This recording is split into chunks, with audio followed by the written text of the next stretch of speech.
ദൈവനാമത്തിന് മഹത്വം ഉണ്ടാകട്ടെ. നമ്മൾ കഴിഞ്ഞ ദിവസങ്ങളിൽ ആവർത്തന പുസ്തകം 16-ാം അധ്യായം വരെയുള്ള ഭാഗങ്ങളാണ് നമ്മൾ കഴിഞ്ഞ ദിവസം ചിന്തിച്ചത്. ഇന്ന് നമ്മൾ 17-ാമത്തെ അധ്യായം മുതലാണ് ചിന്തിക്കാനായിട്ട് പോകുന്നത്. 16-ാമത്തെ അധ്യായത്തിൽ നമ്മൾ കണ്ടു പെസഹ കൊണ്ടാടുന്നതിനെക്കുറിച്ച് ഉള്ള കൽപ്പനകൾ വീണ്ടും അവർക്ക് കൊടുക്കുന്നതായിട്ട് നമ്മൾ കാണുന്നുണ്ട്. അതിനുശേഷം വാരോത്സവം ആചരിക്കുന്നതിനെക്കുറിച്ച് പറയുന്നുണ്ട്. കൂടാര പെരുന്നാളുകൾ ആചരിക്കുന്നു. പിന്നെ അതിനുശേഷം അവിടെ ഓരോ പ്രദേശവും ഭരിക്കുന്നതിന് വേണ്ടിയിട്ട് ന്യായാധിപതിമാരെയും പ്രമാണികളെയും നിയമിക്കുന്നതിനെക്കുറിച്ച് കൽപ്പിക്കുന്നുണ്ട്. യാതൊരു വിധത്തിലും കൈക്കൂലി അല്ലെങ്കിൽ മറ്റേതെങ്കിലും രീതിയിൽ പക്ഷപാതം കാണിക്കാൻ പാടില്ല എന്ന് കൽപ്പിക്കുന്നുണ്ട്. പിന്നെ യാഗപീഠം ദൈവമായ യഹോവയ്ക്ക് യാഗപീഠം പണിയുന്നു. അതിൻ്റെ അടുത്തൊന്നും മറ്റൊരു വിധത്തിലുള്ള അശുദ്ധമായുള്ള പ്രതിഷ്ഠകളോ മറ്റൊന്നും പാടില്ല എന്ന് കൽപ്പിക്കുന്നുണ്ട്. അതിനുശേഷം 17-ാമത്തെ അധ്യായത്തിലേക്ക് നമ്മൾ വരുമ്പോൾ യാഗം കഴിക്കുന്നതിനെ കുറിച്ചുള്ള കാര്യങ്ങളാണ് അവിടെ ആദ്യം പറയുന്നത്. അതിൻ്റെ മൃഗത്തിൻ്റെ കാര്യങ്ങൾ പറയുന്നത് ഇങ്ങനെയാണ് തുടങ്ങുന്നത്. വല്ല ഊനമോ വിരൂപതയോ ഉള്ള കാളയെ എങ്കിലും ആടിനെ എങ്കിലും നിൻ്റെ ദൈവമായ യഹോവയ്ക്ക് യാഗം കഴിക്കരുത്. അത് നിൻ്റെ ദൈവമായ യഹോവയ്ക്ക് വെറുപ്പാകുന്നു. ഇപ്പോൾ ഏതെങ്കിലും രീതിയിൽ വിരൂപതയുള്ള അല്ലെങ്കിൽ അംഗവൈകല്യമുള്ള മറ്റേതെങ്കിലും അസുഖമുള്ളത്, ഊനം എന്ന് വെച്ചാൽ അസുഖം, അങ്ങനെ എന്തെങ്കിലും കുറവുള്ള ആടിനെ അല്ലെങ്കിൽ കാളയൊന്നും ദൈവത്തിന് യാഗം കഴിക്കാനായിട്ട് പാടില്ല. അത് ദൈവത്തിന് വെറുപ്പാണ്.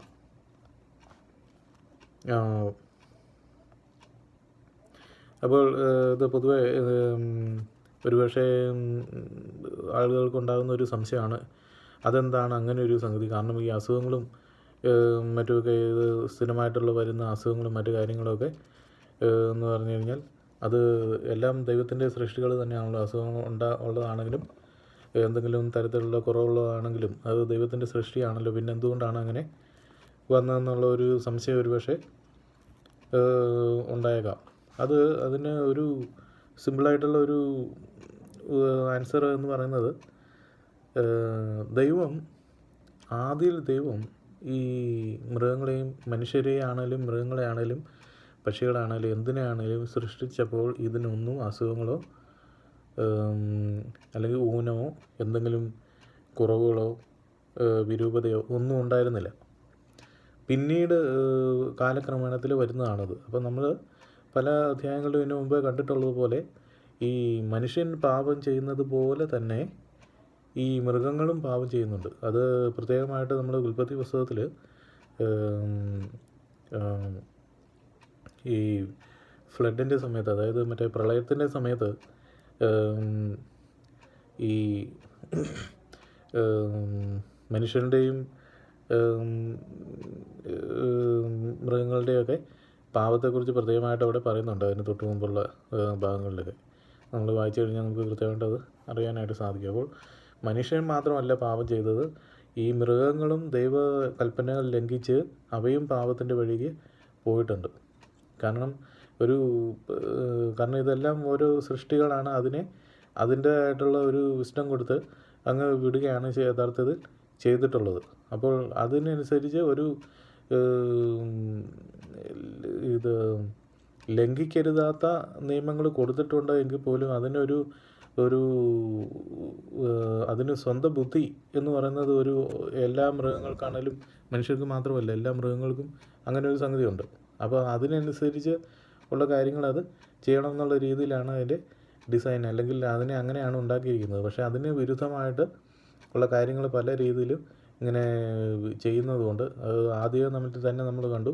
ഇപ്പോൾ ഏദൻ തോട്ടത്തിൽ തന്നെ ഒരു പാമ്പ് ദൈവകൽപ്പന ലംഘിച്ച് ഈ മനുഷ്യരെ വഴിതെറ്റിച്ചു എന്ന് നമ്മൾ കണ്ടു. അപ്പോൾ ഈ പാമ്പ് എന്ന് പറഞ്ഞാൽ ആ ജീവിയെ യഥാർത്ഥത്തിൽ സാത്താൻ ഉപയോഗപ്പെടുത്തുകയാണ് ചെയ്തത്. അപ്പോൾ അങ്ങനെയാണ് പാമ്പിനെ ദൈവം ശപിക്കുവാനായിട്ട് ഇടയായിരുന്നത്. അപ്പോൾ എല്ലാ ജീവികളും ഈ ഒരു വഴി കൂടെ തന്നെയാണ് പോയത്. അപ്പോൾ അതുകൊണ്ടാണ് ഈ ഇത്തരം വരൂപതയും മറ്റ് അസുഖങ്ങളും ഒക്കെ ഈ ലോകത്ത് കടന്നു വരുന്നത് സ്വന്തം പ്രവൃത്തിയുടെ ഗുണം കൊണ്ടാണ്, അല്ലെങ്കിൽ അതിൻ്റെ കുഴപ്പം കൊണ്ടാണ്. ഗുണമെന്നല്ല, കുഴപ്പം കൊണ്ടാണ് ഈ ഇത്തരം പ്രശ്നങ്ങളും മറ്റുമൊക്കെ വന്നിട്ടുള്ളത്. അതുകൊണ്ട് അത്തരം വിരൂപതയുള്ള, അപ്പോൾ അതിൻ്റെ വിരൂപതയ്ക്ക് കാരണമായിട്ടുള്ള ചിലപ്പോൾ ജനറ്റിക്കലായിട്ടുള്ള കാരണങ്ങളാകാം, പാരമ്പര്യമായിട്ടുള്ള കാരണങ്ങളാകാം, അല്ലെങ്കിൽ മറ്റെന്തെങ്കിലും തരത്തിലുള്ള പ്രവൃത്തികൾ കൊണ്ടുള്ള കുഴപ്പങ്ങളാകാം. എന്തു തന്നെ ആയാലും അതൊരിക്കലും ദൈവത്തിൽ നിന്ന് വരുന്നതല്ല, ദൈവ തീരുമാനത്തിനനുസരിച്ച് വരുന്നതല്ല ഈ അസുഖങ്ങളോ മറ്റൊന്നും. അത് ഏതെങ്കിലും തരത്തിലുള്ള അങ്ങനെ കുഴപ്പങ്ങളോ അസുഖങ്ങളോ മറ്റു കാര്യങ്ങളൊക്കെ വരുന്നുണ്ടെങ്കിൽ അത് ദൈവ പദ്ധതിയുടെ ഭാഗമായിരിക്കാം, എന്നാൽ ഒരിക്കലും ദൈവം അത് ആഗ്രഹിക്കുന്നില്ല എന്നുള്ളതാണ് നമ്മൾ അതിൽ നിന്ന് മനസ്സിലാക്കേണ്ടത്. ഇന്നത്തെ കാലത്തെ ഈ വലിയ പ്രശ്നങ്ങളും മറ്റു ഉള്ള ഇപ്പോൾ കൊറോണ വൈറസിൻ്റെ കാര്യങ്ങളാണെങ്കിലും അത് നമ്മൾ മനസ്സിലാക്കേണ്ട ഒരു കാര്യം, അത് ദൈവം അറിയാതെ ഈ ലോകത്തൊന്നും തന്നെ നടക്കുന്നില്ല. ദൈവം ആദ്യം മുതൽ ഇതെല്ലാം ഉണ്ടാകുന്നതിന് മുമ്പ് തന്നെ എല്ലാം അറിഞ്ഞ് പ്രവർത്തിച്ച ദൈവമാണ്. അതുകൊണ്ട് ദൈവത്തിനൊന്നും മറവല്ല എന്നുള്ളത് നമുക്കറിയാം. എന്നാൽ ദൈവം ആഗ്രഹിച്ചിട്ട് അല്ലെങ്കിൽ ദൈവത്തിൻ്റെ ഇഷ്ടപ്രകാരമല്ല ഈ കുഴപ്പങ്ങളൊന്നും വരുന്നത്. അത് മനുഷ്യൻ്റെയും അല്ലെങ്കിൽ ഈ ജീവികളുടെ സൃഷ്ടികളുടെ കുഴപ്പങ്ങൾ കൊണ്ടാണ് ഇത്തരം അസുഖങ്ങളൊക്കെ വരുന്നതെന്നുള്ള ഒരു ഫസ്റ്റ് ഉള്ള ഒരു ആദ്യമേ തന്നെ പറഞ്ഞ് നിങ്ങൾ മനസ്സിലാക്കേണ്ട ഒരു കാര്യമാണ്, നമ്മളെല്ലാവരും മനസ്സിലാക്കേണ്ട ഒരു കാര്യമാണത്. അതുകൊണ്ടാണ് അത്തരം കുഴപ്പങ്ങളും ഈ വിരൂപതയും ഊനമൊക്കെ ഉള്ള ഈ മൃഗങ്ങളെ യാഗം കഴിക്കരുതെന്ന് ദൈവം പറയുന്നതാണ് കാരണം അത് വിശുദ്ധമായിരിക്കണം.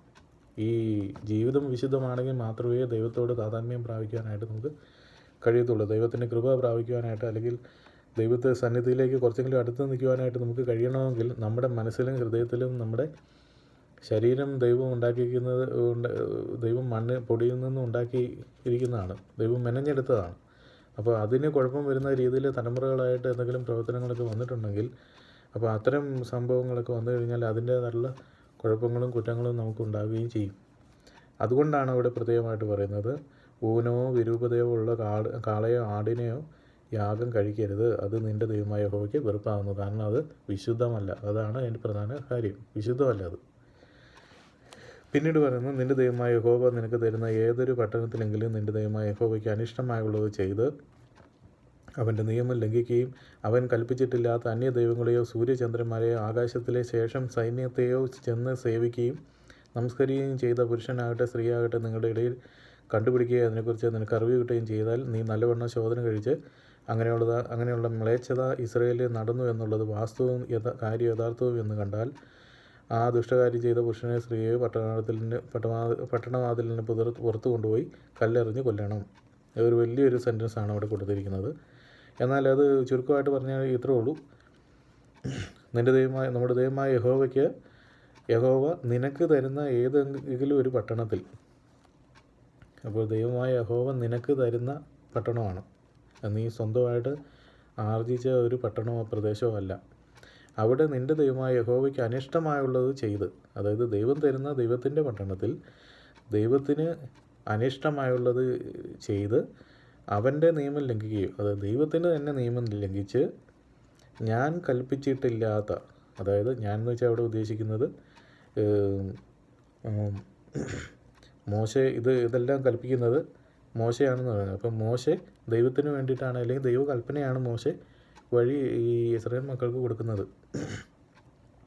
മോശെ കൽപ്പിച്ച് കൊടുത്തിട്ടില്ലാത്ത അന്യദൈവങ്ങളെയോ സൂര്യചന്ദ്രന്മാരെയോ ആകാശത്തിലെ ശേഷം സൈന്യത്തെയോ. അപ്പോൾ നമുക്ക് ചിന്തിക്കാനുള്ള ഒരു കാര്യം, ഈ സൂര്യചന്ദ്രന്മാർ അന്യദൈവങ്ങൾ എന്നുള്ളത് പറഞ്ഞാൽ നമുക്ക് മനസ്സിലായി. കാരണം അത് ജാതികളുടെ ദൈവങ്ങളാണ്, ഈ കല്ലും മണ്ണും കൊണ്ട് ഉണ്ടാക്കിയിട്ടുള്ള പ്രതിമകളും അങ്ങനെയുള്ള പ്രതിഷ്ഠകളും മറ്റു കാര്യങ്ങളൊക്കെ. അതിനുശേഷം സൂര്യചന്ദ്രന്മാർ, സൂര്യനും ചന്ദ്രനും, അതും മനസ്സിലായി. പിന്നെ എന്താണ് ഈ ആകാശത്തിലെ ശേഷം സൈന്യം എന്നുള്ളതാണ്. ആകാശത്തിലെ ശേഷം സൈന്യം എന്ന് പറയുന്നത് നമ്മൾ കാണുന്നതും കാണാത്തതുമായിട്ടുള്ള ഒരുപാട് ശക്തികൾ ആകാശങ്ങളിൽ അല്ലെങ്കിൽ ഈ ഹെവൻസിലുണ്ട്. അത് ദൈവദൂതന്മാരുണ്ട്, പിന്നെ ദൈവം കൽപ്പിച്ചാക്കിയിട്ടുള്ള പല തരത്തിലുള്ള മാലാഖമാരുണ്ട്. പിന്നീട് ഈ ആകാശത്തിൽ നമ്മൾ നേരിട്ട് കാണുന്ന ഈ ഒരു സിമ്പിളായിട്ട് പറഞ്ഞാൽ നക്ഷത്രങ്ങൾ, ഈ നമ്മുടെ ഈ സയൻറ്റിസ്റ്റുകൾ ഒരുപക്ഷെ കോടാനുകോടി നക്ഷത്രങ്ങളും മറ്റു അത് ഇതും ഗ്രഹങ്ങളൊക്കെ ഉണ്ടെന്നൊക്കെ ഒന്ന് പറയുന്നത് നമ്മൾ കേട്ടിട്ടുണ്ട്. എന്നാൽ യഥാർത്ഥത്തിൽ എന്താണ് സംഭവിക്കുന്നത് എന്ന് പറഞ്ഞാൽ ഈ നക്ഷത്രങ്ങൾ എന്ന് പറഞ്ഞ് നമ്മൾ നോക്കി കാണുന്നതെല്ലാം ഈ പറഞ്ഞതുപോലെ ഒരു ഹെവൻലി ബോഡീസാണ്. അത് ഈ അവർ ഉദ്ദേശിക്കുന്ന പോലെയുള്ള ഫിസിക്കലി ഉള്ള ഒരു ഒബ്ജക്റ്റ് തന്നെ ആവണമെന്നില്ല. അത് ഇൻ കേസ് അത് ഫിസിക്കൽ ഒബ്ജക്റ്റ് ആണെങ്കിൽ പോലും ഒരുപക്ഷെ അത് മനുഷ്യന് അത് ഫിസിക്കൽ ഒബ്ജക്റ്റായിട്ട് തോന്നുന്നതായിരിക്കാനും സാധ്യതയുണ്ട്. കാരണം ആകാശത്തിലെ സൈന്യങ്ങൾ എന്ന് പറയുന്നതിൻ്റെ ഒരു പ്രധാന അത് നമ്മൾ പിന്നീട് തിരുവചനം വായിക്കുമ്പോഴത്തേക്കും നമുക്ക് മനസ്സിലാക്കുവാനായിട്ട് സാധിക്കും. പ്രത്യേകിച്ച് വെളിപാട്ടിലൊക്കെ ആകാശത്ത് നിന്ന് നക്ഷത്രങ്ങൾ ഭൂമിയിലേക്ക് പാഞ്ഞു വീഴുന്നു എന്ന് അവിടെ വളരെ കൃത്യമായിട്ട് പറയുന്നുണ്ട്. അപ്പോൾ നമ്മൾ ഈ മേളിൽ കാണുന്ന എല്ലാ നക്ഷത്രങ്ങളും ഓരോരോ ഈ ഗ്രഹങ്ങളോ അങ്ങനെയുള്ളതാണെന്നുള്ള ഒരു ചിന്തയിൽ നമുക്കൊരിക്കലും നിൽക്കാനായിട്ട് കഴിയത്തില്ല. കാരണം ദൈവത്തിൻ്റെ ഒരു വലിയ സൃഷ്ടിയാണ് ഈ ഭൂലോകം പ്രപഞ്ചം മുഴുവൻ. അപ്പോൾ ഓരോ ബോഡികൾ അല്ലെങ്കിൽ ഓരോ സംഗതികളുടെ അവിടെ ആക്കി വെച്ചിട്ടുണ്ടെങ്കിൽ അത് എന്ന് പറയുന്നത് ദൈവത്തിൻ്റെ നിശ്ചയപ്രകാരം ആക്കി വെച്ചിട്ടുള്ള കോൺഷ്യൻസ് ഉള്ള ഓരോ സംഗതികളായിരിക്കണം. അതൊക്കെയാണ് ഈ ആകാശത്തിലെ സൈന്യങ്ങൾ എന്ന് പറയുന്നത്. അതല്ലാതെ വെറുതെ കുറേ ഗ്രഹങ്ങൾ ചുമ്മാ ഇങ്ങനെ ഇങ്ങനെ ഉണ്ടാക്കിയിട്ടേക്കുന്നതെന്നുള്ള നിലയിലല്ല യഥാർത്ഥത്തിൽ നമ്മളിത് കാണേണ്ടത്. വിശുദ്ധ തിരുവചനത്തിൻ്റെ അടിസ്ഥാനത്തിൽ ദൈവം വളരെയധികം താല്പര്യത്തോടുകൂടി ഉണ്ടാക്കിയിട്ടുള്ള ഒരു പ്രദേശമാണ് ഈ ഭൂമി എന്ന് പറയുന്നത്. അപ്പോൾ ഭൂമി എന്നുള്ള ഈ ഗ്രഹത്തിന് സപ്പോർട്ട് ചെയ്യാൻ വേണ്ടിയിട്ടുള്ള കാര്യങ്ങളാണ് ബാക്കി എല്ലാം ഉണ്ടാക്കി വെച്ചിരിക്കുന്നത്. വിശുദ്ധ വേദപുസ്തകത്തിൻ്റെ അടിസ്ഥാനത്തിൽ നമ്മൾ മനസ്സിലാക്കേണ്ട ഒരു കാര്യം, ഭൂമിയും മനുഷ്യരും ഈ ഒരു സൃഷ്ടിയും, എന്നാൽ അതിലേക്ക് വെളിച്ചം തരുന്നതിന് വേണ്ടിയാണ് സൂര്യനെ ഉണ്ടാക്കിയത്, പിന്നെ ചന്ദ്രനെ ഉണ്ടാക്കിയത്, പിന്നെ അതിനെ സപ്പോർട്ട് ചെയ്യാനും ബാക്കി കാലഗതികൾ നിർണ്ണയിക്കാനും മറ്റു കാര്യങ്ങൾക്കൊക്കെ വേണ്ടിയിട്ടാണ് ഓരോ സംഗതികൾ ഫോഴ്സസ് ഉണ്ടാക്കി വെച്ചിരിക്കുന്നത്. അപ്പോൾ മൊത്തത്തിലുള്ള സൃഷ്ടിയുടെ മറ്റ് കാര്യങ്ങളെക്കുറിച്ച് ആദ്യത്തെ ആ ഒരൊറ്റ സെൻറ്റൻസിന് മാത്രമേ പറയുന്നുള്ളൂ എങ്കിലും നമ്മൾ മനസ്സിലാക്കേണ്ട ഒരു കാര്യം, മനുഷ്യൻ്റെ സൃഷ്ടി എന്ന് പറയുന്നത് ദൈവത്തിൻ്റെ വലിയൊരു കരവിരുതാണ്. അപ്പോൾ അതിന് തുല്യമായിട്ട് മറ്റൊന്നും തന്നെ വിശുദ്ധ തിരുവചനത്തിൻ്റെ അടിസ്ഥാനത്തിൽ മറ്റൊരു സൃഷ്ടിയെക്കുറിച്ചും പറയുന്നില്ല. അപ്പോൾ അതിൽ നിന്ന് തന്നെ നമുക്ക് വ്യക്തമാണ്. അപ്പോൾ ഈ ആകാശത്തിലെ മറ്റ് ഹെവൻലി ബോഡീസ് എന്ന് പറയുന്നത് ദൈവത്തിൻ്റെ വലിയ സൈന്യമാണ് യഥാർത്ഥത്തിൽ. അതങ്ങനെയാണത് നമ്മൾ മനസ്സിലാക്കേണ്ടത്. അതല്ലാതെ ആയിരക്കണക്കിന് പ്രകാശ നക്ഷത്രങ്ങൾ അകലെ ഉള്ള ഒരു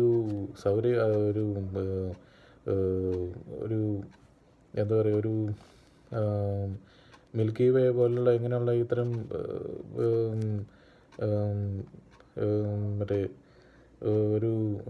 ഈ നക്ഷത്രങ്ങളുടെ കൂട്ടത്തിൽ കുറേ ബോഡീസ് ഇങ്ങനെ ഉണ്ടാക്കി വെച്ചിരിക്കുന്നു, അത് അതിൻ്റെ നിയമങ്ങൾക്കനുസരിച്ച് അങ്ങനെ നടക്കുന്നു എന്നുള്ള രീതിയിലല്ല നമ്മളത് മനസ്സിലാക്കേണ്ടത്. യഥാർത്ഥത്തിൽ ദൈവം ഓരോന്നിനെയും കൽപ്പിച്ചാക്കി വെച്ചിരിക്കുന്ന ഓരോ ഹെവൻലി ബോഡീസ് എന്ന് പറയുന്നത് ദൈവത്തിൻ്റെ തന്നെ പ്രത്യേകമായുള്ള സൃഷ്ടികളാണ് എന്ന് മനസ്സിലാക്കി വേണം നമ്മളത് കാണുവാനായിട്ട്. അപ്പോൾ അതുകൊണ്ടാണ് അത്തരം സൈന്യങ്ങൾ, അത് എന്തൊക്കെയാണ് പറഞ്ഞു കഴിഞ്ഞാൽ അതൊന്നും ദൈവമല്ല, അതെല്ലാം സൈന്യങ്ങളാണ്, ദൈവത്തിൻ്റെ സൈന്യങ്ങളാണ്. അവയൊന്നും ചെന്ന് നമസ്കരിക്കുകയോ പിടിക്കുകയൊന്നും ചെയ്യാനായിട്ട് പാടില്ല. വിശുദ്ധ വചനത്തിൽ നമ്മൾ പുതിയ നിയമത്തിലേക്ക് പോകുമ്പോഴത്തേക്കും നമ്മൾ പ്രത്യേകമായിട്ട് അവിടെ നമ്മൾ കാണുന്ന ഒരു കാര്യമാണല്ലോ, ക്രിസ്തുവിൻ്റെ ജനനവുമായിട്ട് ബന്ധപ്പെട്ട് ഈ കിഴക്ക് നിന്ന് വിദ്വാൻമാർ വരുമ്പോൾ അവിടെ അവർ നക്ഷത്രം കണ്ട് ആ നക്ഷത്രം സഞ്ചരിച്ചുകൊണ്ടിരുന്നു. ആ നക്ഷത്രത്തെ നോക്കിയാണ് അവർ ക്രിസ്തു ജനിച്ച സ്ഥലം ബത്ലഹേമിൽ കണ്ടുപിടിച്ചത്. അപ്പോൾ അതെങ്ങനെ സംഭവിക്കും എന്നുള്ളത് ചിന്തിച്ചാൽ തന്നെ നമുക്ക് ഈ നക്ഷത്രത്തിൻ്റെ ഒരു ഗുട്ടൻസ് നമുക്ക് കുറേ പിടി കിട്ടും. ഇതൊന്നും തന്നെ ഞാൻ ആദ്യം ഒരു വീഡിയോ പറഞ്ഞ പോലെ നമുക്ക് അറിയാവുന്ന ഒരു സയൻസുമായിട്ട് നമ്മൾ ഒരിക്കലും ഇതിനെ ക്ലബ് ചെയ്യരുത്. കുറേ കാര്യങ്ങളൊക്കെ നമുക്ക് ഒരുപക്ഷെ സയൻസിൽ മനസ്സിലാക്കുവാനായിട്ട് കഴിയും, പക്ഷേ എല്ലാ കാര്യങ്ങളും നമ്മൾ സയൻസിൻ്റെ അടിസ്ഥാനത്തിൽ വിശുദ്ധ തിരുവചനത്തെ നമ്മൾ വ്യാഖ്യാനിക്കാൻ പോയി കഴിഞ്ഞാൽ നമുക്ക് അതൊരിക്കലും പിടികിട്ടത്തില്ല. എല്ലാ കാര്യങ്ങളും അങ്ങനെ നടക്കത്തില്ല. അപ്പോൾ സയൻസിന് അറിയാത്ത കാര്യങ്ങൾ ഒരുപാടുണ്ട്. ഒരുപക്ഷെ മനസ്സിലാക്കിയിട്ടും മനസ്സിലാകാത്ത പോലെ അവർ ഭാവിക്കുന്ന കാര്യങ്ങൾ ഒരുപാടുണ്ടാകും. അതിലൊരെണ്ണമാണ് ഈ നക്ഷത്രങ്ങൾ അല്ലെങ്കിൽ ആകാശത്തിലെ സൈന്യങ്ങളുടെ കാര്യം പറയുന്നത്. അപ്പോൾ ഈ നക്ഷത്രം, അത്രയും ദൂരമുള്ള ഒരു നക്ഷത്രം ഇങ്ങനെ ആകാശത്തോടെ സഞ്ചരിച്ചിട്ട് അതിൻ്റെ ഇത് താഴെ നിർണ്ണയിച്ചു എന്ന് നമുക്ക് കരുതുവാനായിട്ട് കഴിയത്തില്ലല്ലോ. അപ്പോൾ ഒരു ഹെവൻലി ബോഡി ഇങ്ങനെ ഭൂമിയോട് വളരെ അടുത്ത് വന്ന് ഇങ്ങനെ സഞ്ചരിച്ചിട്ടുണ്ട്. അപ്പോൾ അതിൻ്റെ ഡയറക്ഷൻ നോക്കിയിട്ട് അവർ ഇത് കണ്ടുപിടിച്ചു എന്നുള്ളതാണ് നമ്മൾ മനസ്സിലാക്കേണ്ടത്.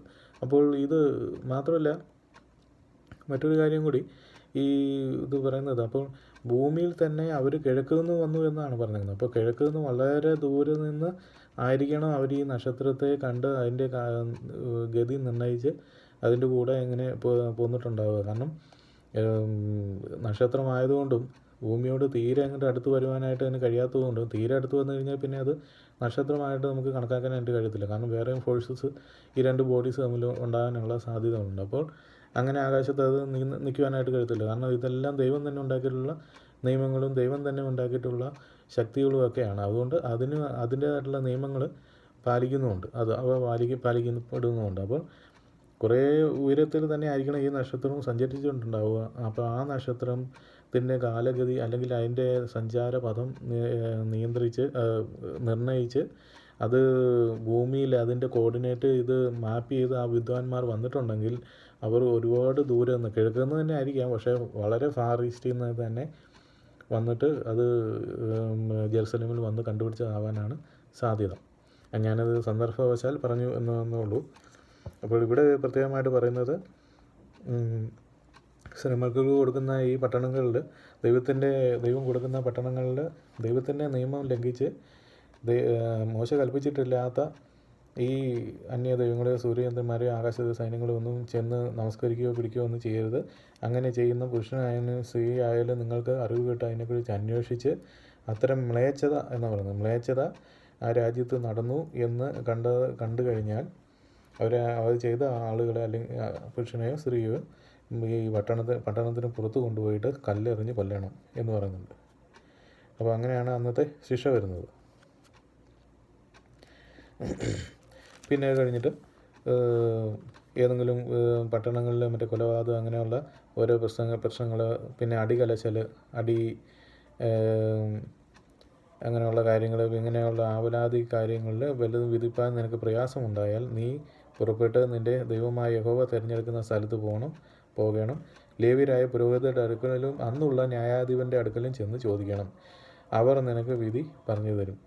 അപ്പോൾ ഈ സ്വന്തമായിട്ട് ഒരു കാര്യത്തിൽ തീരുമാനം എടുക്കാനായിട്ട് പാടില്ല. അതിനുള്ള ആക്കി വെച്ചിരിക്കുന്ന പുരോഹിതന്മാർ ന്യായാധിപന്മാരുടെ അടുത്ത് ചെന്നിട്ട് അവർ അത് വേണ്ട രീതിയിൽ അതിനെക്കുറിച്ചുള്ള വിധി പറഞ്ഞു തരും, അല്ലെങ്കിൽ അതിനുള്ള സൊല്യൂഷൻ പറഞ്ഞു കൊടുക്കും. അതനുസരിച്ച് ചെയ്യണമെന്നാണ് പറഞ്ഞിരിക്കുന്നത്. വീണ്ടും ഒരു 11-ാമത്തെ വാക്യത്തിൽ പറയുന്നുണ്ട്, അവർ ഉപദേശിച്ച് തരുന്ന പ്രമാണത്തിനും പറഞ്ഞ വിധിക്കും അനുസരണയായി നീ ചെയ്യണം. അവർ പറഞ്ഞു തരുന്ന വിധി വിട്ട് നീ ഇടത്തോട്ടോ വലത്തോട്ടോ മാറരുത്. അപ്പോൾ അവരെന്ത് വിധി വിധിച്ചാലും അത് ചെയ്യണം. അങ്ങനെ ആ കാര്യങ്ങൾ ചെയ്യണമെന്ന് പറയുന്നു. പിന്നെ അതിന് ശേഷം 14-ാമത്തെ വാക്യം മുതൽ നമ്മൾ വായിക്കുമ്പോഴത്തേക്കും ഒരു പ്രത്യേകമായിട്ടുള്ള ഒരു കാര്യം നമ്മൾ കാണുവാനായിട്ട് സാധിക്കും. നിൻ്റെ ദൈവമായ യഹോവ നിനക്ക് തരുന്ന ദേശത്ത് നീ ചെന്ന് അതിനെ കൈവശമാക്കി അവിടെ കൂടി പാർത്ത ശേഷം എൻ്റെ ചുറ്റുമുള്ള സകല ജാതികളെയും പോലെ ഞാനൊരു രാജാവിനെ എൻ്റെ മേലാക്കുമെന്ന് പറയുമ്പോൾ നിൻ്റെ ദൈവമായ യഹോവ തിരഞ്ഞെടുക്കുന്ന രാജാവിനെ നിൻ്റെ മേൽ ആക്കണം. നിൻ്റെ സഹോദരന്മാരുടെ ഇടയിൽ നിന്ന് ഒരുത്തനെ നിൻ്റെ മേൽ രാജാവാക്കണം. നിൻ്റെ സഹോദരനല്ലാത്ത അന്യജാതിക്കാരനെ നിൻ്റെ മേൽ ആക്കിക്കൂടാ എന്ന് പറയുന്നുണ്ട്. അത് ഈ ഒരു സെൻറ്റൻസ് പ്രത്യേകമായിട്ട് എടുക്കുവാനായിട്ട് കാരണം വേറൊന്നുമല്ല, അത് മോശെ ഒരു പ്രോഫസി പറയുന്ന പോലെയാണ് അന്നത്തെ കാലത്ത് യഥാർത്ഥത്തിൽ ആ ഒരു കൽപ്പന ഇസ്രായേൽ മക്കൾക്ക് കൊടുക്കുന്നത്. കാരണം നമ്മൾ വീണ്ടും തിരുവചനം വായിക്കുമ്പോഴത്തേക്കും നമുക്ക് മനസ്സിലാകും, ന്യായാധിപന്മാരുടെ പുസ്തകത്തിലെല്ലാം ന്യായാധിപന്മാരെ കുറിച്ചാണ് പറയുന്നത്. അത് യോശുവ തുടങ്ങി അങ്ങോട്ട് കുറേ ആളുകൾ, കുറച്ച് പേരുടെ കാര്യങ്ങൾ പറയുന്നു. അങ്ങനെ 100 കണക്കിന് വർഷങ്ങൾ അങ്ങനെ പോകും. അതിനുശേഷം അവർക്ക് ഈ ഒരു മോഹം ഇങ്ങനെ വരുന്നതായിട്ട് നമ്മൾ കാണുന്നുണ്ട്, ഈ രാജാവിനെ ആക്കണമെന്നുള്ളത്. എന്നാൽ അത് ദൈവ തീരുമാനത്തിന്, ദൈവ ഇഷ്ടത്തിന് അനുസരിച്ചായിരുന്നില്ല. അത് അന്നത്തെ പ്രവാചകന്മാർ അതേക്കുറിച്ച് സാക്ഷ്യം പറയുന്നതായിട്ട് നമ്മൾ പിന്നീട് കാണുന്നുണ്ട്. എന്നാൽ ദൈവ ഇഷ്ടപ്രകാരമല്ല എങ്കിൽ പോലും അത് ജനത്തിൻ്റെ താല്പര്യമായതുകൊണ്ട് അത് നടപ്പിലാക്കാനായിട്ട് അന്ന് ഇടയായിത്തീരുന്നു. അങ്ങനെ ശൗലിനെ രാജാവായിട്ട് തിരഞ്ഞെടുക്കുന്നുണ്ട് ദൈവം. അങ്ങനെ ശൗലിനെ അഭിഷേകം ചെയ്യുന്നതായിട്ട് കാണുന്നുണ്ട്. അത് നൂറ്റാണ്ടുകൾക്ക് മുമ്പ് ഇവിടെ മോശെ ഇസ്രായേൽ മക്കളോട് കൽപ്പിക്കുന്ന ഒരു രംഗമാണ് ഇപ്പോൾ ഈ കാണുന്നത്. അത് ശരിക്കും പറഞ്ഞൊരു പ്രോഫസി പോലെ നമുക്ക് പിന്നീട് വായിക്കുമ്പോഴത്തേക്ക് നമുക്ക് കാണുവാനായിട്ട് സാധിക്കും. അങ്ങനെ നിൻ്റെ ദൈവമായ യഹോവ തിരഞ്ഞെടുക്കുന്ന രാജാവിനെ നിൻ്റെ മേലാക്കണം. അങ്ങനെ ആ ന്യായപ്രമാണത്തിൽ അങ്ങനെ പറഞ്ഞിട്ടുള്ള ഈ ഒരു കൽപ്പന അനുസരിച്ചാണ് അവരന്ന് അത് ചെയ്യുന്നതിനായിട്ട് ഇടയായിത്തീരുന്നത്. പിന്നെ അതിൻ്റെ കാര്യങ്ങൾ കുറേ കണ്ടീഷൻസ് അവർ പറയുന്നുണ്ട്. 16-ാമത്തെ വാക്യത്തിൽ അവന് കുതിര അനവധി ഉണ്ടാകരുത്, അധികം കുതിര സമ്പാദിക്കേണ്ടതിന് ജനം മിസ്രൈമിലേക്ക് മടങ്ങിപ്പോകാൻ അവൻ ഇടവരുത്തരുത്. അതായത് ഈ മിസ്രൈമിൽ നിന്ന് അടിമത്തത്തിൽ നിന്ന് തിരിച്ചു വന്ന ജനം വീണ്ടും കുതിരയും മറ്റുമൊക്കെ സമ്പാദിക്കാനും അങ്ങനെയുള്ള കാര്യങ്ങൾക്ക് വേണ്ടി വീണ്ടും തിരിച്ച് അവിടെ പോയി വീണ്ടും പ്രവാസത്തിലേക്ക് പോകാനുള്ള ഒരവസ്ഥ ഉണ്ടാക്കാനായിട്ട് പാടില്ല എന്നാണ് പറയുന്നത്. ഇനിമേൽ ആ വഴിക്ക് തിരിയരുതെന്ന് യഹോവ നിങ്ങളോട് കൽപ്പിച്ചിട്ടുണ്ടല്ലോ. പിന്നെ അവൻ്റെ ഹൃദയം മറിഞ്ഞു പോകാതിരിപ്പാൻ അനേകം ഭാര്യമാരെ അവൻ എടുക്കരുത്. ഇതൊക്കെ ഇങ്ങനെ ഈ കൽപ്പനകളൊക്കെ വരുന്നുണ്ടെങ്കിലും ഇതിനനുസരിച്ച് പിന്നെ മുന്നോട്ട് പോകുമ്പോഴത്തേക്കും കാര്യങ്ങൾ നടക്കുന്നില്ലാത്തതായിട്ട് നമ്മൾ കാണുവാനായിട്ട് സാധിക്കും. അനേകം ഭാര്യമാരെ എടുക്കരുതെന്ന് പറയുന്നുണ്ട്. അത് അനേകം ഭാര്യമാരെ എടുക്കുന്നതായിട്ട് നമ്മൾ കാണാം. വെള്ളിയും പൊന്നും അധികമായി സമ്പാദിക്കരുത് എന്ന് പറയുന്നുണ്ട്. എന്നാൽ വെള്ളിയും പൊന്നും സമ്പാദിക്കുന്നതായിട്ട് നമ്മൾ കാണാനായിട്ട് സാധിക്കും. അവൻ തൻ്റെ രാജാസനത്തിലിരിക്കുമ്പോൾ ലേവ്യരായ പുരോഹിതന്മാരുടെ പക്കൽ നിന്ന് ഈ ന്യായപ്രമാണം വാങ്ങി അതിൻ്റെ ഒരു പകർപ്പ് ഒരു പുസ്തകത്തിൽ എഴുതി എടുക്കണം. പകർപ്പ് എഴുതി ലേവ്യരുടെ കാരണം ഈ എഴുതുന്ന ന്യായപ്രമാണങ്ങളെല്ലാം ലേവ്യരായ പുരോഹിതന്മാരുടെ കയ്യിലാണുള്ളത്. മോശെ അവരുടെ കയ്യിലാണ് ഇത് കൊടുക്കുന്നത്. അപ്പോൾ അതിൽ നിന്ന് ഒരു കോപ്പി എടുത്ത് സ്വന്തം കയ്യിൽ സൂക്ഷിക്കണം.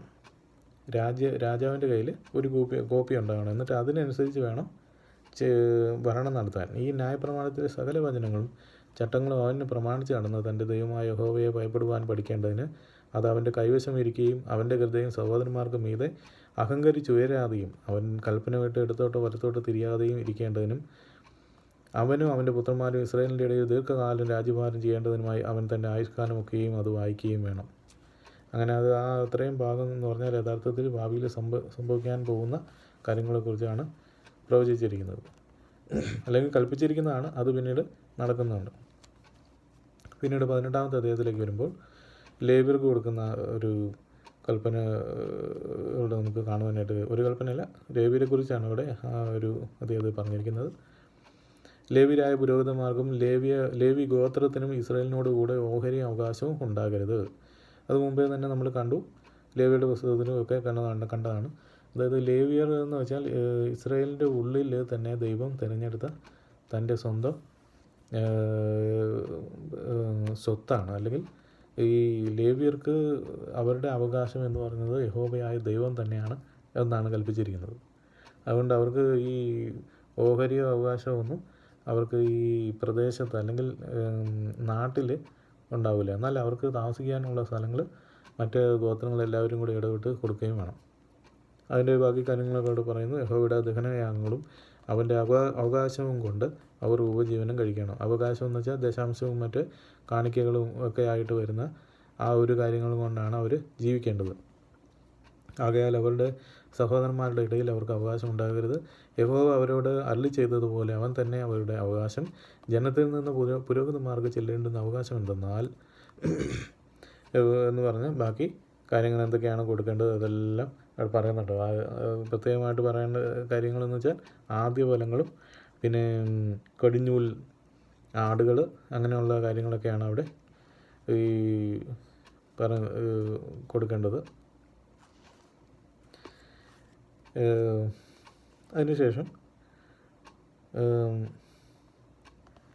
6-ാമത്തെ വാക്യത്തിൽ പറയുന്നു, ഏത് ഇസ്രായേലിയ പട്ടണത്തിലെങ്കിലും പരദേശിയായി പാർത്തിരുന്ന ഒരു ലേവ്യൻ അവിടെ നിന്ന് യഹോവ തിരഞ്ഞെടുക്കുന്ന സ്ഥലത്തേക്ക് വന്നാൽ, എന്നിട്ട് പറയുന്നുണ്ട് ഒരു ബ്രാക്കറ്റ് പോലെ, അവന് മനസ്സുപോലെ വരാം, അത് അവൻ്റെ ഇഷ്ടം പോലെ ചെയ്യാമെന്നുള്ളത്. അവിടെ യഹോവയുടെ സന്നിധിയിൽ നിൽക്കുന്ന ലേവ്യരായ തൻ്റെ സകല സഹോദരന്മാരെയും പോലെ അവനും തൻ്റെ ദൈവമായ യഹോവയുടെ നാമത്തിൽ ശുശ്രൂഷ ചെയ്യാം. അത് ലേവ്യർക്ക് യഹോവയായ ദൈവത്തെ സേവിക്കുക എന്ന് പറയുന്നത് അവർക്ക് ജന്മാവകാശമായിട്ട് കിട്ടുന്ന അവകാശമാണ്. അവൻ്റെ പിതൃ സ്വത്ത് വിറ്റ് കിട്ടിയ മുതലിന് പുറമേ അവരുടെ ഉപജീവനം സമാംശമായിരിക്കണം. നിന്റെ ദൈവമായ യഹോവ നിനക്ക് തരുന്ന ദേശത്തെത്തിയ ശേഷം അവിടുത്തെ ജാതികളുടെ മ്ലേച്ഛതകൾ നീ പഠിക്കരുത്. അത് നമ്മൾ പലതവണ നമ്മൾ ഈ അധ്യായത്തിനും മുമ്പും കണ്ടിട്ടുള്ള കാര്യങ്ങളാണ്. ഇങ്ങനെ ആവർത്തിച്ച് വരുന്നത്. കാരണം അത് വളരെ വലിയ തെറ്റായതുകൊണ്ടാണ് അത്രയും തവണ ഇങ്ങനെ കണ്ടിന്യൂസ് ആയിട്ട് ആവർത്തിച്ച് പറയുന്നത്. പക്ഷേ എന്നാൽ നമുക്കറിയാം, മനുഷ്യരുടെ വലിയ കുറവുകളും പ്രത്യേകിച്ച് അന്നത്തെ കാലങ്ങളിലും സ്വന്തം ദൈവത്തെ സ്വന്തമായിട്ട് കൺമുമ്പിൽ കണ്ട ദൈവത്തെ പോലും അവർ അനുസരിക്കുവാനായിട്ട് പലപ്പോഴും ഇടയായി തീരുന്നില്ല. അങ്ങനെ അവർ ധാരാളമായിട്ട് തെറ്റുകൾ ചെയ്യുന്നു. എന്തൊക്കെയാണ് ചെയ്യാൻ പാടില്ലാത്തതെന്ന് ഇവിടെ വീണ്ടും പറയുന്നുണ്ട്. തൻ്റെ മകനെയോ മകളെയോ അഗ്നിപ്രവേശം ചെയ്യിക്കുന്നവൻ, പ്രശ്നക്കാരൻ, മുഹൂർത്തക്കാരൻ, ആഭിചാരകൻ, ക്ഷുദ്രക്കാരൻ, മന്ത്രവാദി, വെളിച്ചപ്പാടൻ, ലക്ഷണം പറയുന്നവൻ, അഞ്ജനക്കാരൻ എന്നിങ്ങനെയുള്ളവരെ നിങ്ങളുടെ ഇടയിൽ കാണരുത്. കാരണം ഈ കാര്യങ്ങളെല്ലാം പിന്നീട് ഒരു പല രീതിയിലും പിന്നീട് ഭാവിയിലേക്ക് വരുമ്പോഴത്തേക്കും ഓരോരുത്തർ ചെയ്യുന്നതായിട്ട് നമ്മൾ കാണാം. അങ്ങനെ ദൈവത്തിൽ നിന്ന് വീണ്ടും വീണ്ടും അകന്നു പോവുകയാണ്. ഈ കാര്യങ്ങൾ ചെയ്യുന്നതിനെല്ലാം യഹോവയ്ക്ക് വെറുപ്പാകുന്നു.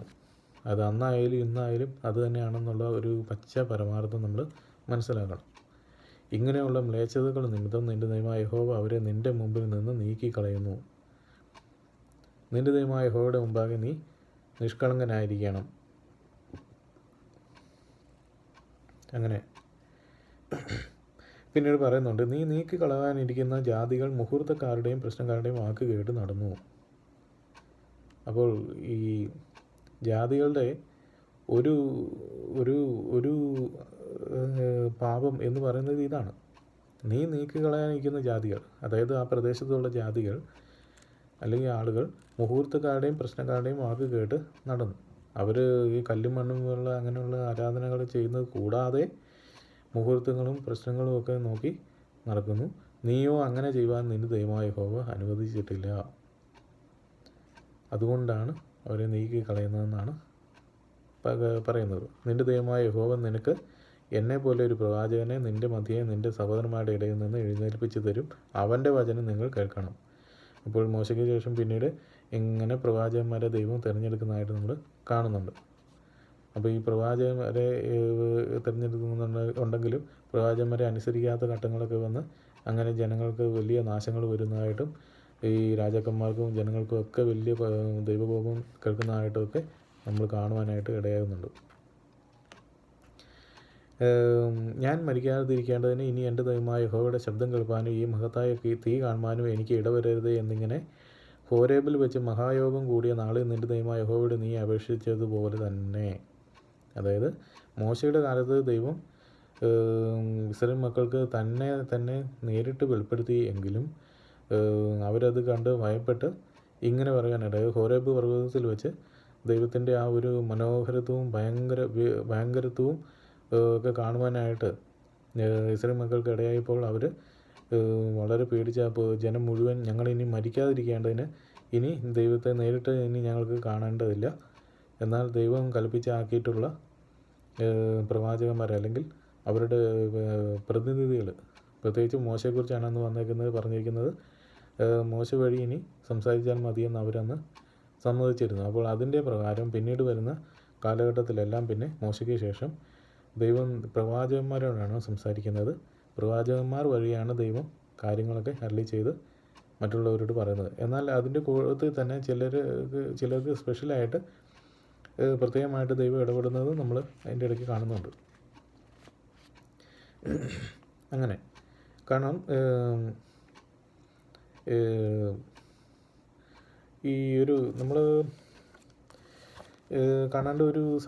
പ്രത്യേകമായിട്ട് കാണേണ്ട ഒരു സംഗതി എന്തുകൊണ്ടാണ് ജനം അന്ന് അങ്ങനെ അപേക്ഷിച്ചതെന്നുള്ളൊരു തോന്നൽ ഒരു പക്ഷേ നമ്മൾ ഇത് ചിന്തിക്കുന്ന ആൾക്കെങ്കിലുമൊക്കെ ഒരു പക്ഷേ ഉണ്ടായേക്കാം. അതിനൊരു കാരണം ഇതാണ്. ഒന്ന്, ഈ പറഞ്ഞതുപോലെ ദൈവത്തിൻ്റെ ആ മനോഹരത്വവും അല്ലെങ്കിൽ ആ ഒരു ഭയങ്കരത്വം അതൊരു മനുഷ്യന് നേരിട്ട് ദർശിക്കുവാനായിട്ട് കഴിയത്തില്ല. കാരണം അത്രയും തേജസ്സാണ്. ആ ഒരു തേജസ്സിന് മുമ്പിൽ നിൽക്കുവാനായിട്ട് സാധാരണ മനുഷ്യർക്ക് കെൽപ്പില്ല. അതൊരു കാര്യം. അത് ഏറ്റവും പ്രധാനമായിട്ടുള്ള ഒരു കാര്യം തന്നെയാണ്. രണ്ടാമത്തെ കാര്യം എന്ന് പറയുന്നത്, ഈ മനുഷ്യർ നമ്മളറിയാം, നമ്മൾ പഠിച്ചതാണ് മുമ്പ് പുറപ്പാട് പുസ്തകത്തിൽ തന്നെ ഈ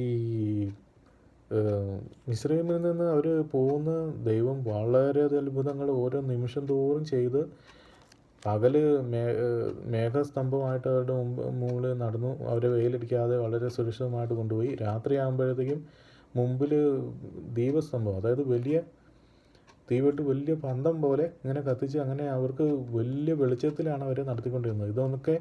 ഇതെല്ലാം കണ്ട് സ്വന്തം കണ്ണുകൊണ്ട് കണ്ട് ഇത് കേട്ട് ഒക്കെ പോകുന്ന ഒരു തലമുറ തന്നെ പിന്നീട് വളരെ പെട്ടെന്ന് ദൈവസന്നിധിയിൽ വലിയ രീതിയിലുള്ള പാപങ്ങൾ ചെയ്യുന്നതായിട്ട് കാണുന്നുണ്ട്. അപ്പോൾ അവർ തന്നെ സ്വയം തെളിയിച്ചു കഴിഞ്ഞു. കാരണം ദൈവത്തെ സ്വയം നേരിട്ട് കാണാനുള്ള യോഗ്യത തങ്ങൾക്കില്ല എന്നവർ സ്വയം തെളിയിച്ചു കഴിഞ്ഞതാണ്. അപ്പോൾ അത് പിന്നീട് ദൈവപദ്ധതിയുടെ ഭാഗമായിട്ട് അത് അവരുടെ വായിൽ നിന്ന് തന്നെ ആ ഒരു അപേക്ഷ വഴുവാനായിട്ട് ഇടയായി തീർന്നു എന്ന് മാത്രമേ ഉള്ളൂ. കാരണം ദൈവത്തിൻ്റെ ആ ഒരു മനോഹരത്വവും ദൈവത്തിൻ്റെ ആ ഒരു നടത്തിപ്പും എല്ലാം കണ്ടിട്ടുള്ള അതേ ജനത തന്നെ വല്ലാത്ത വണ്ണം ആയിട്ട് പാപം ചെയ്ത് ദൈവസന്നിധിയിൽ നിന്ന് നീങ്ങി പോകുന്ന ഒരു അവസ്ഥ വരിക എന്ന് പറഞ്ഞാൽ, അപ്പോൾ പിന്നെ ഉറപ്പായിട്ടും ഈ ഒരു സംഗതികൾ പിന്നീട് വരുന്ന തലമുറകൾക്ക് ദൈവം കൊടുക്കത്തില്ല. അത് ആ തലമുറ തന്നെ, ആ തലമുറയുടെ സ്വന്തം നാക്കുകൊണ്ട് തന്നെ അവരത് ദൈവസന്നിധിയിൽ, എന്നാൽ അവർ കരുതി കാണുന്ന ഒരു പക്ഷേ അവരുടെ വിചാരം കൊണ്ടാണ് പറഞ്ഞതെന്നുള്ള രീതിയിലായിരിക്കാം. പക്ഷേ അത് ദൈവ പദ്ധതിയുടെ ഭാഗമാണ്. കാരണം അവർക്ക് അതിനുള്ള യോഗ്യതയില്ല. അതാണ് കാര്യം. അപ്പോൾ ഇസ്രായേൽ മക്കൾ, അതായത് ദൈവം തിരഞ്ഞെടുത്ത ഇസ്രായേൽ മക്കൾ പോലും ഇത്രയും പാപം ചെയ്തു എങ്കിൽ നമ്മളൊന്ന് ചിന്തിക്കേണ്ടത്, മറ്റ് ഭൂലോകത്തുള്ള മറ്റ് ജാതികൾക്ക് ഇതുപോലുള്ള ഒരു അവസരം കൊടുത്തിരുന്നെങ്കിൽ അവർ എന്തുമാത്രം വലിയ പാപങ്ങൾ ഒരുപക്ഷെ ചെയ്തേനെ. അപ്പോൾ പാപം ചെയ്താണ് മനുഷ്യരെല്ലാവരും ദൈവസന്നിധിയിൽ നിന്ന് പിന്തിരിഞ്ഞു പോകുന്നത്. അപ്പോൾ ദൈവം ആ ഒരു കൃപ അവർക്ക് മാത്രം കൊടുത്തുവെങ്കിൽ അവരൊരു എലൈറ്റ് ജാതി ആയതുകൊണ്ടല്ല, അവരുടെ പിതാക്കന്മാർ അത്ര നന്നായിട്ട് ദൈവത്തോടും ചേർന്ന് നടന്നുകൊണ്ട് ദൈവം അവർക്ക് ഒരു കൃപ കൊടുത്തതും, അതുകൂടാതെ ഈ ലോകത്തും മറ്റ് എല്ലാ ജാതികളും പാപം ചെയ്ത് വളരെയധികം വഷളായി പോയതുകൊണ്ടാണ് അവരെ നീക്കി കളയേണ്ട ഒരു അവസ്ഥകൾ വരുന്നത്. അതുകൊണ്ടാണ് അവരെ ദൈവം ഈ ഇസ്രായേൽ മക്കൾ നടത്തുന്ന പോലെ മറ്റൊരു ജാതിയും ലോകത്ത് നടത്താത്തതിൻ്റെ കാര്യം അതാണ്. പാപം ചെയ്ത് ദൈവത്തിൽ നിന്ന് അകന്നു പോയതാണ്. അങ്ങനെ അപ്പോൾ അതുപോലെ ആ ജനം അപേക്ഷിച്ച് അതുപോലെ തന്നെ ഇങ്ങനെ നേരിട്ട് കാണുവാനായിട്ടുള്ള ഒരു ഇതില്ല. പിന്നീട് ദൈവം സംസാരിക്കുന്നതെല്ലാം ഓരോ കാലഘട്ടത്തിൽ പ്രവാചകന്മാർ വഴിയാണ്. അങ്ങനെ പ്രവാചകന്മാരെ ഓരോ കാലഘട്ടത്തിലും ദൈവം സഹോദരന്മാരുടെ ഇടയിൽ നിന്ന്, നിൻ്റെ സഹോദരന്മാരുടെ ഇടയിൽ നിന്ന്, അതായത് ഇസ്രായേൽ മക്കളുടെ മധ്യയിൽ നിന്ന് ഇസ്രായേലിയായിട്ടുള്ള ഒരാളെ തന്നെ ദൈവം എപ്പോഴും ഇങ്ങനെ പ്രവാചകനായിട്ട് എഴുന്നേൽപ്പിച്ചുകൊണ്ടിരിക്കും. അന്ന് യഹോവ എന്നോട് അരുളി ചെയ്തത് എന്തെന്നാൽ, അതായത് ഇങ്ങനെ തീ കാണാനും ശബ്ദം കേൾക്കാനും ഒന്നും ഈ മഹത്തായ തീ കാണാനും ഇടവരരുത് എന്ന് മഹായോഗം കൂടിയ നാളിൽ നിൻ്റെ ദൈവമായ യഹോവയോട് നീ അപേക്ഷിച്ചതുപോലെ തന്നെ, അതായത് ഇസ്രായേൽ മക്കൾ അപേക്ഷിച്ചു. അന്ന് യഹോവ എന്നോട് അരുളി ചെയ്തത് എന്തെന്നാൽ, അവർ പറഞ്ഞത് ശരി. അതാണ്, അവർ പറഞ്ഞത് ശരി എന്ന് ദൈവം പറഞ്ഞു. ആ പറഞ്ഞതുകൊണ്ട് അതിൻ്റെ ബാക്ക്ഗ്രൗണ്ടാണ് ഞാൻ ഇത്തിരി മുമ്പ് പറഞ്ഞത്. അതിങ്ങനെയാണ് അതിൻ്റെ കാര്യം. നിന്നെപ്പോലെ ഒരു പ്രവാചകനെ ഞാൻ അവർക്ക് അവരുടെ സഹോദരന്മാരുടെ ഇടയിൽ നിന്ന് എഴുന്നേൽപ്പിച്ച എൻ്റെ വചനങ്ങളെ അവരുടെ നാവിൽ മേലാക്കും. ഞാൻ അവനോട് കൽപ്പിക്കുന്നതൊക്കെയും അവൻ അവരോട് പറയും. അവൻ എൻ്റെ നാമത്തിൽ പറയുന്ന എൻ്റെ വചനങ്ങൾ യാതൊരുത്തനെങ്കിലും കേൾക്കാതിരുന്നാൽ അവനോട് ഞാൻ ചോദിക്കും. അപ്പോൾ ദൈവം മറ്റൊരു ആളെ ആക്കി എന്ന് പറഞ്ഞതുകൊണ്ട് ദൈവത്തിൻ്റെ കൽപ്പനകൾക്കൊന്നും വീര്യം പോരാതെ വരുന്നില്ല. ദൈവം മറ്റൊരാളെ ആക്കിയെങ്കിൽ ദൈവം നേരിട്ട് കൽപ്പിക്കുന്നതിനേക്കാൾ കൂടുതൽ വീര്യമാണ് അപ്പോൾ അവിടെ ഉണ്ടാകുന്നത്. അപ്പോൾ അതിൽ നിന്ന് തന്നെ നമുക്ക് മനസ്സിലാക്കാം, മനുഷ്യൻ പാപം ചെയ്ത് ദൈവത്തിൽ നിന്ന് അകന്നു പോകുന്നതുകൊണ്ടാണ് ഇങ്ങനെയുള്ള ഓരോരോ കുഴപ്പങ്ങൾ വരുന്നത്. അല്ലെങ്കിൽ കുഴപ്പങ്ങൾ എന്ന് പറഞ്ഞാൽ ദൈവത്തിൽ നിന്ന് ആ നേരിട്ടുള്ള അരുളപ്പാട് ലഭിക്കാൻ പോലും പറ്റാത്ത വിധത്തിൽ മനുഷ്യൻ പാപം ചെയ്ത് ഇങ്ങനെ ഓരോ തലമുറ കഴിയും തോറും അകന്നകന്ന് പോവുകയാണ്. എന്നാൽ ഒരു പ്രവാചകൻ, 20-ാമത്തെ വാക്യത്തിൽ പറയുന്നത്, എന്നാൽ ഒരു പ്രവാചകൻ ഞാൻ അവനോട് കൽപ്പിക്കാത്ത വചനം എൻ്റെ നാമത്തിൽ അഹങ്കാരത്തോടെ പ്രസ്താവിക്കുകയോ അന്യദൈവങ്ങളുടെ നാമത്തിൽ സംസാരിക്കുകയോ ചെയ്താൽ ആ പ്രവാചകൻ മരണശിക്ഷ അനുഭവിക്കണം എന്ന് പറഞ്ഞു. അപ്പോൾ ദൈവത്തിൻ്റെ നാമത്തിൽ സംസാരിക്കുമ്പോൾ ദൈവം കൽപ്പിക്കുന്ന വാക്യങ്ങൾ അല്ലെങ്കിൽ ദൈവം തരുന്ന കാര്യങ്ങൾ മാത്രമേ പറയുള്ളൂ. സ്വന്തം ബുദ്ധിയിൽ ഓരോ കാര്യങ്ങൾ വരുമ്പോഴത്തേക്ക് അത് പറയാനായിട്ട് പാടില്ല. അതിന് മറ്റൊരു ചോദ്യമായിട്ടും അതിന് ഉത്തരവായിട്ടും തന്നെ അവിടെ മോശ പറയുന്നതാണ്, അത് യഹോവ അരുളി ചെയ്യാത്ത വചനം എന്ന് ഞങ്ങൾ എങ്ങനെ അറിയും എന്ന് നിൻ്റെ ഹൃദയത്തിൽ പറഞ്ഞാൽ, അതിന് സിമ്പിളായിട്ടുള്ള ഒരു ആൻസർ അവിടെ മോശ കൊടുക്കുന്നതായിട്ട് നമ്മൾ കാണാം. എന്നെങ്ങനെ ഹൃദയത്തിൽ പറഞ്ഞാൽ, ഒരു പ്രവാചകൻ യഹോവയുടെ നാമത്തിൽ സംസാരിക്കുന്ന കാര്യം സംഭവിക്കുകയും ഒത്തുവരികയും ചെയ്യാഞ്ഞാൽ അത് യഹോവ അരുളി ചെയ്തതല്ല. പ്രവാചകൻ അത് സ്വയംകൃതമായി സംസാരിച്ചതത്രേ, അവനെ പേടിക്കരുത്.